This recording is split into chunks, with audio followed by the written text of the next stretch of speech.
je monte devant qu'à 20 millions de voyages. Je fais ça 2 fois par mois devant vous. Ça fait près de 40 millions par mois.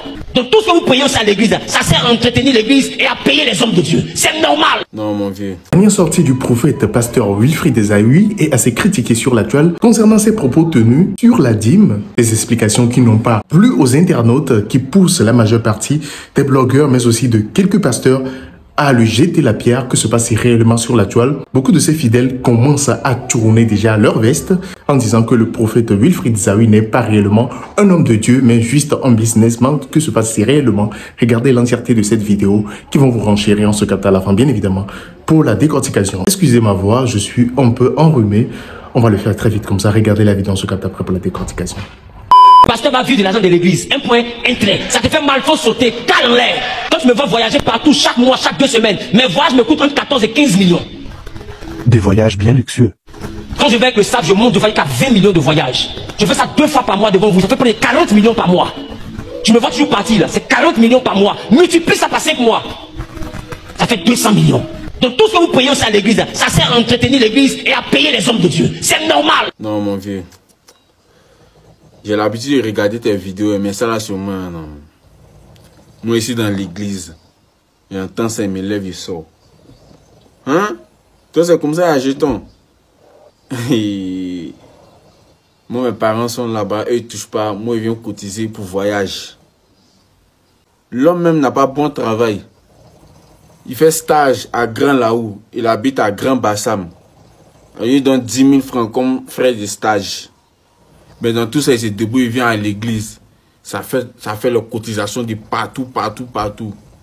Donc c'est ça là. Il me lève, il sort. Il est pris à la maison, c'est mieux. Il est pris à la maison, c'est mieux. Voilà, c'est mieux. Les Africains, moi je suis convaincu que vous aimez la souffrance. L'un des comptes, je vous dis bien sur TikTok, l'un des comptes vraiment les plus rentables et qui est vraiment d'utilité publique pour nous les Africains. Moi, je parle des Africains parce que j'aime bien m'adresser à ma communauté. Éveil spirituel. Voilà. C'est un compte qui dénonce les faux pasteurs. Et je pense que son travail est très noble et très louable. C'est-à-dire qu'il dit haut et fort qu'il vit grâce aux fidèles. Donc, c'est vous qui alimentez son train de vie. Il dit qu'il gagne des millions par mois. Il fait des voyages. Il gagne près de 200 millions par mois. Et vous, vous allez donner votre dîme dans ce genre d'église. Est-ce que c'est normal? Là, je ne vais vraiment pas. Honnêtement, les Ivoiriens ne vous sentez pas attaqués. Ça ne concerne pas la Côte d'Ivoire. Chez moi, au Gabon, il y a les mêmes gens d'église là, avec les mêmes escrocs comme ça à la tête de ce genre de ministère. J'appelle ça de l'escroquerie pure et dure. La question que je me pose, pourquoi lorsqu'un fidèle vient à l'église annoncer qu'il est malade, annoncer qu'il n'arrive pas à payer sa scolarité, annoncer qu'il a des problèmes pour payer son loyer, pourquoi le pasteur ne prend pas l'argent dans la caisse pour payer le loyer? Je veux comprendre, est-ce que en fait, comment c'est organisé ces églises-là? Est-ce qu'il y a une caisse, est-ce qu'il y a une trésorerie justement qui aide les fidèles lorsqu'ils sont dans le besoin, en cas de problème, en cas de difficulté? Parce que vous là, quand les fidèles sont malades, vous êtes les premiers à dire, venez on prie pour vous, venez on va invoquer les mains. Je sais qu'en commentaire, il y aura des mamans qui vont venir écrire, oui, c'est notre argent, on fait ce qu'on veut, machin, quand. Je suis en train de cibler les personnes qui ont encore un peu de libre arbitre dans leur tête, qui ont encore le cerveau un peu éveillé. J'essaie de cibler ces personnes-là. Donc quand un homme comme ça vient proclamer haut et fort, pour moi c'est un gros manque de respect déjà à ses fidèles. Parce qu'il y a des fidèles qui vivent dans des conditions très graves. Il y a des fidèles qui sont très pauvres. Donc venir brandir comme ça là son train de vie, venir brandir comme ça qu'on vit, qu'on a des millions, pour moi c'est un gros manque de respect. Et ce genre de pasteur, on devrait le boycotter. Mais comme on a toujours nos mamans, on a toujours les gens qui sont ils n'ont tellement pas confiance en eux, qui n'ont plus le cerveau, en fait ils ne réfléchissent plus par eux-mêmes, ils vénèrent ce genre de personnes-là. Je suis tellement dépassée en fait. C'est un fléau, les églises en Afrique c'est un fléau, très honnêtement. La dîme, c'est le salaire des hommes de Dieu. Ça n'appartient pas aux orphelins. La dîme ne peut jamais donner un orphelin. Un orphelin ne jeûne pas pour toi. Un orphelin ne chasse pas de démons. Un orphelin ne prie pas pour toi. Un orphelin ne poursuit pas les sorciers. Un orphelin ne se consacre pas pour te bénir. Un orphelin ne prêche pas pour délivrer ton âme. Un orphelin ne t'apprend pas les principes du royaume. Tu ne peux pas dire que je prends ma dîme pour aller donner un orphelin. Ce n'est pas une dîme. Parce que la dîme, c'est quelque chose qu'on prend pour payer un homme de Dieu. C'est le salaire pour le service de l'homme de Dieu. En tant que chrétien, tu as pris combien de millions à crédit pour venir donner à l'église? Moi, j'ai pris 17 millions, au moins 3 ou 4 fois à crédit pour venir faire l'œuvre de Dieu, pour que toi, tu sois à l'aise. Tu vas me comparer à toi et tu vas demander à Dieu de me sauter pour te bénir. Je vais faire grève. Parce que 17 millions fois 4, il faut calculer. Tu as déjà osé faire ça? Même pour donner 10 000 à Dieu, ça te fait mal? Même pour donner 500 à Dieu, ça te fait mal? Et les païens sont là. Non, les pasteurs vivent des dîmes et des offrandes. On est d'accord, on vit de ça. Donc, la dîme est le salaire des hommes de Dieu. N'ayez pas peur de prélever la dîme. N'ayez pas mal. Parce que celui qui te paye à la fin du mois, là, quand tu finis de travailler, il n'a pas mal. Il te paye. Et tu vas t'occuper de tes enfants. L'homme de Dieu aussi a ses enfants. Il te paye pour ça.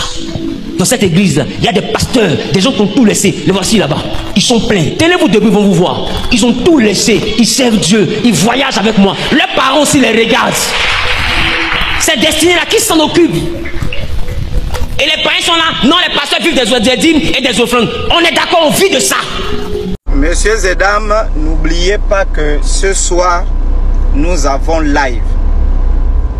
Ce pasteur a manqué de respect à tous les orphelins du monde entier en disant que les orphelins ne foutent rien.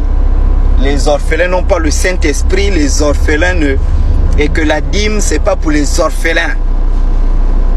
Quand tu prends ton argent, tu peux donner à des orphelins, c'est de la merde.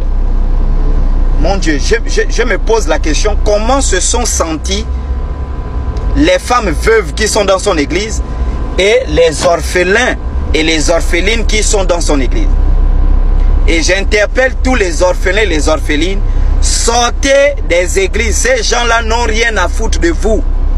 Ils vous utilisent, ils vous méprisent. Ce soir, lui là c'est le mien, ne le touchez pas s'il vous plaît. Celui qui le touche aura affaire à moi, c'est le mien. À ce soir. L'argent que tu cherches là peut te tuer. La gloire que tu cherches là peut te tuer. Seigneur, élève-moi, élève-moi. J'ai envie de te dire, quand Dieu t'élève et qu'il ne prend pas le temps de te préparer avant de te lever, il ne t'a pas béni, il t'a exposé. Il y a des gens que Dieu frappe avec l'élévation. Je reprends. Dieu, pour se prononcer contre toi, peut te rendre riche. Et la richesse va te rendre fou. Et tu vas franchir les limites.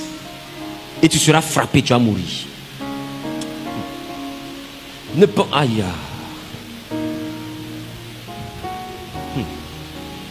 Dieu prépare toujours les hommes qu'il veut exposer. Est-ce que vous savez pourquoi est-ce que Dieu vous éprouve? Est-ce que vous savez pourquoi Dieu vous éprouve? Est-ce que vous savez pourquoi Dieu vous éprouve? Est-ce que vous savez pourquoi Dieu vous demande que celui qui veut le suivre porte sa croix et le suive? Jésus avait chargé la croix où? Il avait mis la croix où? Il a mis la croix où? Sur l'épaule. Mais quand le Saint-Esprit est descendu sur Jésus, il est descendu où? Sur l'épaule. Et quand Jésus te demande de porter ta croix, il veut que tu la portes où? C'est ça? C'est ça? Sur l'épaule. Vous voyez que c'est moi qui me trompe. Hein? Maintenant, il dit, l'épreuve là, c'est ta croix. Tu dois la porter. C'est que tu dois la porter où? Sur l'épaule. Donc quand Dieu t'éprouve, c'est pour tester la résistance de ton... pour évaluer ta force. Très chers internautes, j'espère que vous avez regardé cette vidéo jusqu'à la fin. Vous avez quand même compris quelque chose. Qu'en pensez-vous réellement? N'hésitez pas à l'écrire dans les commentaires, mais surtout à vous abonner très massivement à cette chaîne tout en activant la cloche de notification pour être prévenu quand je vais sortir bien évidemment une nouvelle vidéo. C'était Mr. J.